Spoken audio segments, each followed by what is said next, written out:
जय जगन्नाथ दोस्तों।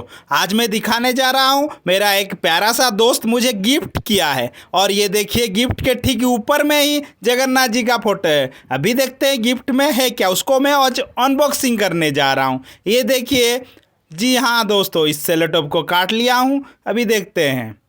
ये देखिए, फॉरेन करेंसी मुझे गिफ्ट के तौर पे वो भेजा है और ये देख सकते हैं आप, उसके नीचे में मैं जो करेंसी है उसके नीचे में मैं उस देश का सब नाम लिख के आपको दिखा रहा हूँ। और ये सब करेंसी कैसा लगा लास्ट में हमको कमेंट्स ज़रूर बताइएगा। और हाँ दोस्तों, इस वीडियो को कभी स्किप मत कीजिएगा, सब देखिएगा, तब आपको पता चलेगा कौन सा देश का ये करेंसी है।